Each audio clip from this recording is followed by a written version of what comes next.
말씀을 수정하겠습니다. 마가복음 1장 14절 15절입니다.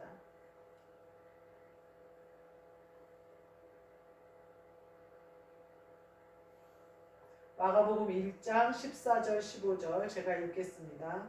요한이 잡힌 후 예수께서 갈릴리에 오셔서 하나님의 복음을 전파하여 이르시되 때가 찼고 하나님의 나라가 가까이 왔으니 회개하고 복음을 믿으라 하시더라.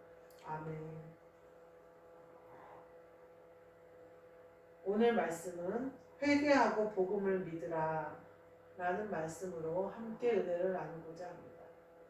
예수님께서 처음으로 복음을 전파하실 때에 말씀하신 말씀이에요. 회개하고 복음을 믿으라 이렇게 전파하고 계세요. 때가 찼고 라는 말씀은 예수 그리스도가 오셨다는 말씀이에요. 예수 그리스도께서는 사실 예배 때마다 우리에게 임재하세요. 그래서 우리가 은혜 받을 때가 이때고 우리가 씻음 받을 때가 이때고 또 회복해야 될 때가 이때고 살아날 때도 이때인 거예요. 내가 혹시 죽었더라도 살아날 수 있어요. 예배에만 오면. 내가 혹시 더러워졌더라도 깨끗해질 수 있어요. 왜? 예배에만 오면. 내가 죄 가운데 죄로 완전히 올무가 쌓여서 죄의 결박에 꽉꽉 묶여 있어도 완전히 결박을 끊을 수 있어요. 예배에만 오면. 그 예배가 임재 예배일 때의 얘기예요. 그 임재 예배가 이루어지는 그곳에 내가 참석하면 죄의 결박이 끊어지고요. 나의 더러운 것이 씻어지고요. 내가 죽었더라도 그리스도와 함께 사는 역사가 예배 가운데 일어나요. 그래서 오늘 예수님이 말씀하시는 때가 찼고 라는 말씀은 이것을 말씀하시는 거예요. 예수 그리스도가 왔으니까 때가 찬 거예요. 이제는 은혜 받을 때요, 구원의 때요, 회복의 때요, 씻어야 될 때요, 회개해야 될 때다 이렇게 말씀하십니다. 그 다음에 뭐라고 하시냐면 하나님 나라가 가까이 왔다 이렇게 말씀하셔요. 하나님 나라가 예수님이 후에 뒤에 이제 설명하시는 거 보면 하나님의 나라는 여기 있다 저기 있다 할 수가 없다. 너희 마음속에 임한다 이렇게 얘기를 하시거든요. 그러니까 하나님 나라가 가까이 왔다 하면 니네 마음속에 하나님의 나라가 임할 때가 멀지 않았다 이렇게 얘기하는 거죠. 그러니까 내 마음에 하나님의 나라가 임한 그때가 지금 찾는데 그 방법이 무엇이냐? 회개하고 복음을 믿으라는 거예요. 여기서 말씀하시는 복음은 예수님을 믿으라는 거죠. 나를 믿으라는 거예요. 그래서 하늘나라가 내 10년 가운데 이루어지는 기적을 맛봐라 이렇게 말씀하고 계세요. 근데 복음을 믿는 거의 전제가 뭐냐면 회개하라는 거예요. 회개하지 않으면 복음이 믿어지지가 않는 거죠. 그래서 회개하는 자만 복음이 예수 그리스도를 구주로 영접할 수가 있는 거예요. 왜냐하면요. 회개하지 않으면 죄가 우리의 마음을 덮고 있어서 예수님을 예수님으로 알아보지를 못해요. 혹은 내 눈이 영의 눈이 감겨져 있어서 예수 그리스도를 예수 그리스도로 영접하지 못해요. 예수 그리스도를 그냥 사람인 예수로만 볼 수도 있다는 거예요. 어쩌면 내 인친척 중에 한 사람이라고 볼 수도 있다는 거예요. 내 눈이 가려지고 내 마음이 덮어지는 거예요. 이것은 죄로 말미암아서 혹은 내 자신이 살아있어서 혹은 내 맘대로 살던 과거 때문에 그 예수 그리스도를 알아보지를 못하는 거예요. 그래서 전제되는 것이 무엇이냐면 회개라는 거죠. 근데 이 회개는 내가 죄인인 줄 알아야 회개를 하는 거죠. 내가 더러운 줄 알아야 씻는 거예요. 예전에 제가 피아노를 이렇게 아이들을 가르치는데 한 아이가 아토피가 심하고 건강이 안 좋아서 김포로 이사를 왔어요. 그래서 이제 김포에 공기 좋은 데서 살다 보니까 이제 아토피도 치유되고 이렇게 된 친구였는데 그 학생은 굉장히 예민해요. 그래서 엄마나 아빠가 굉장히 다루기를 힘들어하고 섬세한 거에 애들가 아주 강하게 반응을 하고 또 몸에 터치하는 거를 굉장히 싫어하고 이렇게 아주 예민한 친구였어요. 근데 이제 그 친구가 그래서 엄마가 개인 선생님을 붙이는데 이제 여러 선생님들이 그 아이와 함께하는 걸 어려워하는 그런 상황이었어요. 근데 이 친구의 제가 이제 갔는데 이 친구가 선생님 냄새 나요 이렇게 얘기를 해요. 왜 무슨 냄새냐? 향수 냄새인데 제가 향수를 거의 뿌리지 않거든요. 그러니까 제가 이제 뿌려봤자 뭐 이렇게 그 탈취제 정도지 향수를 진하게 뿌리질 않아요. 제 자신이 향수 냄새가 너무 힘들어서. 근데 그 친구는 그 작은 냄새도 싫은 거예요. 그리고 이렇게 비누도 강한 향이 나는 비누를 쓰지를 못해요. 그래서 그 친구는 그거에 대해서 그러면서 나보고 선생님 냄새 나서 힘들어요 라고 얘기를 해요. 근데 그 친구가 단점이 뭐냐면 안 씻어요. 그래서 근데 이 친구가 안 씻는 이유가 뭐예요? 자신은 깨끗한 줄 아는 거예요. 모든 것의 청결함이 자기가 중심인 거예요. 그래서 자기는 며칠을 안 씻어도 냄새가 나도 더럽다고 생각을 안 하는 거예요. 그래서 어느 날은 왔는데 학교에서 이제 와서 제가 레슨을 하는데 손이 너무 더러운 거예요. 그래서 내가 손을 씻고 오라고 그랬어요. 그랬더니 일어나서 가더라고요. 그러더니 그냥 왔어요. 씻고 왔다고 왔더라고요. 근데 보니까 손이 씻은 것 같지 않아요. 근데 두 번 말하면 레슨을 못 할 수도 있으니까 그냥 하자 그러고 알았어. 그리고 이제 시작하는데 치는데 꾸정물이 건반에 묻기 시작하는 거예요. 그러니까 이 친구가 손을 비벼서 비누로 깨끗이 씻은 것이 아니라 물에다 손을 한번 쓱 지나고 온 거예요. 그래서 손을 닦는 그 수건에도 대충 닦고 와서 치니까 건반에 꾸정물이 흐르기 시작하는 거예요. 그러면 얼른 내가 못 본 줄 알고 얼른 자기 옷으로 닦아요. 초등학생이니까. 그러면서도 손을 다시 씻으러는 안 가요. 그 친구는 자기가 그렇게 더러운데 자기는 깨끗하다고 생각해요. 그래서 다른 사람이 조그만 더러운 것도 너무 힘들어하고 너무 괴로워해요. 다른 사람의 향기는 그 아이에게는 악취인 거예요. 그 본인의 악취는 자기는 향기인 거예요. 제가 그 친구 그러면서 뭐 하여튼 모든 것에 굉장히 예민했던 기억이 나요. 그래서 이제 저는 뭐 그런 거에 별로 이렇게 상처를 받는 스타일이 아니니까 이제 잘 지내고 걔가 중학교 갈 때까지 레슨을 하고 그랬던 기억이 나요. 그 어머니가 마지막에 그러더라고요. 이 아이가 피아노를 통해서 이렇게 자기를 표현하고 치고 싶다 그러고 곡을 하고 싶다고 한 것에 자기는 너무 기뻤다, 만족한다. 그래서 더 레슨을 하고 싶다는 거예요. 중학교 이제 그러니까 넘어갔는데 그래서 제가 그 어머니가 원하는 그 수준이 가려면 전공해야 된다. 어머니가 그러는 거예요. 선생님이 시범 보여줄 때처럼 음색이 예쁘게 나오는 그런 연주를 좀 했으면 좋겠어요. 그래서 제가 그러면 전공을 시키셔야죠. 전공하지 않으면 그런 다듬어진 소리가 나오기 힘들어요. 그래서 이제 제가 레슨을 그만뒀던 기억이 나는데 나중에 제가 계속 그 친구가 가끔 기억이 나요. 중고등학교 가서도 그렇게 하지는 않겠지라는 생각, 약간 걱정 반, 좀 어떻게 됐나 궁금한 반 이렇게 나와요. 근데 내가 그 친구를 보면서 느낀 건 뭐냐면요. 본인은 본인이 더럽다는 걸 모른다고. 거울을 봐요. 그럼 거울이 나를 더럽다고 말하잖아요. 내가 손을 봐요. 건반에 꾸정물이 묻어요. 건반에 꾸정물이 흐르면 내 손이 더러운 거잖아요. 근데 그것을 보고도 씻기 싫은 거예요. 그냥 닦으면 그만인 거예요. 아무도 안 봤다고 생각하는 거예요. 어떠세요, 여러분? 모든 사람이 알아요. 더러운 걸. 모든 사람이 냄새 나는 걸 알아요. 모든 사람이 꾸정물 흐르는 걸 같이 봐요. 근데요, 본인이 깨달아야 돼요. 본인이 깨달아야 씻는 거예요. 본인이 더럽다고 느껴야 씻는 거예요. 본인이 죄인인 줄 알아야 회개하는 거예요. 내가 이미 의로워졌다고 생각하는 사람은 절대 회개하지 않아요. 예수님이 그러시잖아요. 너희가 맹인이다 하였더라면 너희에게 보는 은혜가 있었을 텐데 니네가 본다고 하니 너희는 맹인이다 이렇게 얘기하잖아요.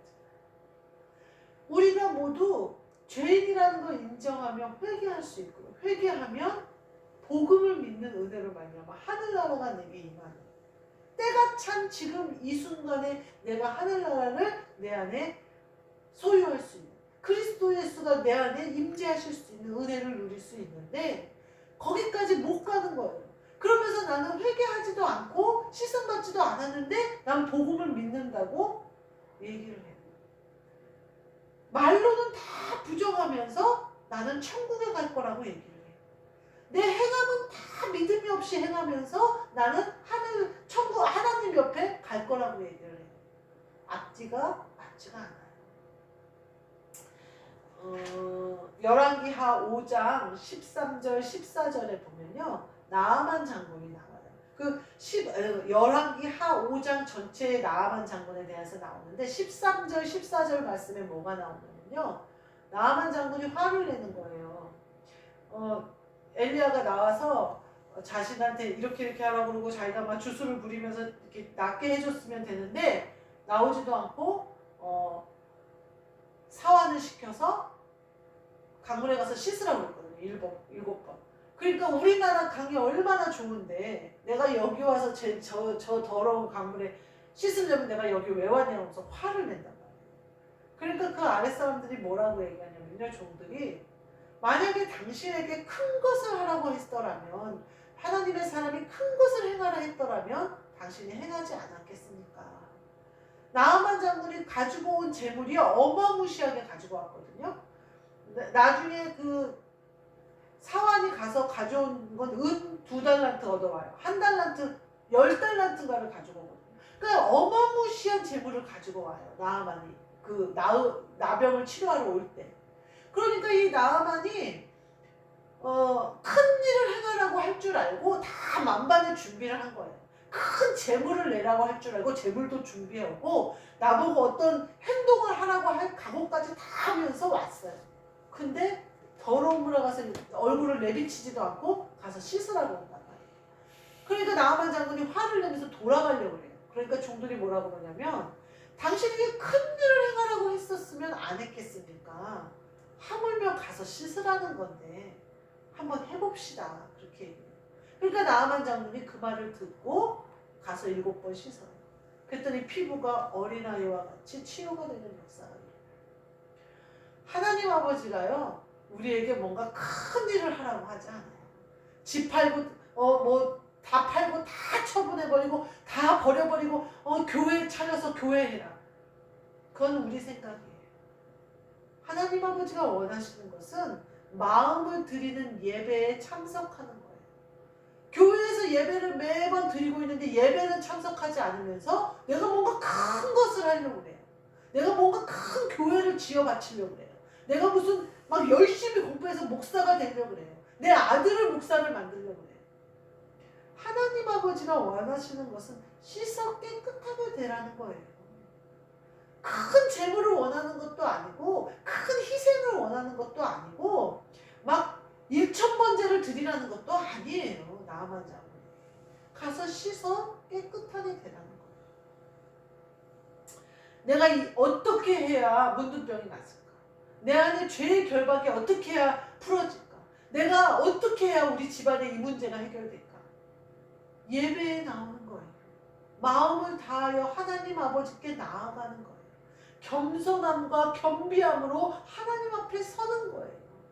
그것이 나를 씻게 하는 것이고, 그것이 은혜를 받게 하는 것이고, 그것이 나를 하나님 아버지를 보게 하는 통로가 되어지는 성령님이 오시는 역사가 있는 거예요. 큰 것을 하라 그러면 내가 큰 것을 하면서 하나님이 되게 기뻐하실 거라고 생각해요. 구약 말씀에 계속 읽어보세요. 하나님이 순종보다 제사보다 순종을 좋아하지 제사를 좋아하겠습니까? 그러잖아요. 사울에게. 그 외에도요, 모든 왕들이요, 율법은 지킨다고 하면서 니네들이 나를 비웃듯이 다른 짓을 하고 있다고 하나님이 책망하신단 말이에요. 마치 이방인에게 종으로 끌려갔을지라도 뭐 열심히 하나님을 섬기는 것처럼 다시 회개하는 것처럼 하는데 행동은 그렇지 않아요. 그래서 하나님이 애굽으로는 절대 가지 마라. 선지자를 통해서 말씀하셨는데 그 말 듣겠다고 철떡같이 약속해놓고 다 애굽으로 들어가잖아요. 말과 행동이 달라요. 내가 여호와 하나님이 시키는 대로 할게요. 당신이 물어보세요. 어떻게 하라고 하시는지 그대로 할게요. 해놓고 선지자를 통해서 그쪽으로 애굽으로는 절대 들어가지 마라. 이 이스라엘을 망하게 한 그 왕이 애굽도 망하게 한다. 하는데도 다 글로 들어가잖아. 하나님 아버지 앞에 행동과 말이 다르면 안 된다는 거예요. 씻어 깨끗하게 하라 하면 씻어 깨끗하게 하면 돼요. 예배로 나오면 돼요. 마음을 다하여 하나님 아버지 앞에 예배하면 돼요. 하나님 아버지가 무엇을 나에게 원하시는지 그대로 순종하면 돼요. 내 앞에 거울이 보여요. 내 앞에 사람을 통해서 나에게, 사람의 말을 통해서 나에게 내 모습을 보게 하세요. 또 내 아이들이나 내 남편을 통해서 내가 어떠한 상황이고 어떠한 모습인지 그들의 말을 통해서 나에게 알려주세요. 그게 거울이에요. 또 환경의 음성을 통해서 나에게 알려주세요. 그 사람이 환경 가운데 일어나는 모든 일이 나에게 일어나는 일이에요. 어느 사람이 그러더라고요. 다 사업을 망해서 자기가 완전히 거지같이 돼서 거지 같은 삶을 살고 있는데 거지들만 그렇게 눈에 보이더라는 거예요. 그게 너무 싫더라는 거예요. 거지들이 자꾸 눈앞에 보이는 게. 그래서 하루는 먼 길로 돌아갔대요. 거지들을 만나기 싫어서. 그랬더니 뒷길로 갔더니 거지들이 떼거지로 있더래요. 그게 환경의 음성이에요. 내가 거지와 같은 모습을 가지고 있는 거예요. 그러면 씻어 깨끗하게 하면 돼요. 근데 뭔가를 내가 하나님 앞에 크게 해야 될 것 같고 막 뭔가를 내가 막 나가서 일을 해야 돼. 물론 일을 해야 돼요. 그러나 내가 씻어 깨끗하게 되는 게 먼저예요. 하나님 아버지 앞에 나오는 게 먼저라는 거예요. 그래야 내가 씻어 깨끗하게 되고 보게 되고 알게 된다는 거예요. 그리고 하나님 아버지가 알게 해주신 대로 가는 그 길이 나에게 복된 길이라는 거예요. 그런 내 앞에 보이는 환경의 음성이나 거울을 보고 나를 씻어서 깨끗하게 되시는 거예요. 우리가 진짜 내가 지금 해야 할 일이 무엇인지, 뭐 대단한 것을 해야 된다 이러면요 교회 못 와요. 내가 예수님이요 우리에게 그렇게 요구하셨더라면 아무도 구원받을 수가 없을 거예요. 바울사도가 그러잖아요. 우리가 그것으로 믿을 것 같으면 이룰 수 없다는 거죠. 예수 그리스도는 뭐라고 말씀하시냐면 회개하고 복음을 믿으라. 이거예요. 회개하고 복음을 믿으라. 이게 예수님이 오신 목적이에요. 우리에게 예수님과 같이 십자가에 못 박아 죽어라. 그렇게 하지 않으세요. 예수님이 하셨으니 우리는 회개하고 복음을 믿으면 되는 거예요. 예수님이 부활하셨으니 우리는 회개하고 복음을 믿으면 부활하는 거예요. 예수님이 가신 그 길을 우리가 가는 거예요. 우리가 길을 닦는 게 아니에요. 예수님이 가신 그 길을 가는 거예요. 예수님이 길이요 생명이요 진리가 되신 그 길을 가는 거예요. 우리가 가는 게 아니에요. 우리가 빛이 아니에요. 예수 그리스도가 빛이시고 그 빛이 우리 안에 오셔서 우리가 빛을 따라 가는 거예요. 우리가 씻어 깨끗하게 되셔서 하나님 아버지가 우리에게 원하시는 이 믿고 복음을 믿고 하나님의 나라가 내 안에 임하는 그때가 지금 이때 이루어져서 모두가 승리하시고 깨끗해지시는 예수님을 따라 그 길을 가시는 저와 여러분이 되시기를 주님의 이름으로 축복합니다. 아멘. 기도하겠습니다. 하나님 감사합니다. 저희의 죄악을 용서하여 주옵시고 말로 또 생각으로 내 자신이 높아지면서 내 자아가 살아나면서 지을 수밖에 없는 모든 죄가 깨끗이 씻겨지고 오직 그리스도 예수의 마음을 품어 그 명령에 순종하며 그 깨끗이 씻어서 보게 하시고 깨끗이 씻어서 명령을 듣게 하시고 순종하게 하여 주옵소서. 예수 그리스도의 이름으로 기도하옵나이다. 아멘. 하늘에 계신 우리 아버지여 이름이 거룩히 여김을 받으시오며 나라가 임하시오며 뜻이 하늘에서 이루어진 것 같이 땅에서도 이루어지리다. 오늘 우리에게 일용할 양식을 주시옵고 우리가 우리에게 죄 지은 자를 사하여 준 것 같이 우리 죄를 사하여 주시옵고 우리를 시험에 들게 하지 마시옵고 다만 악에서 구하시옵소서. 나라와 권세와 영광이 아버지께 영원히 있사옵나이다.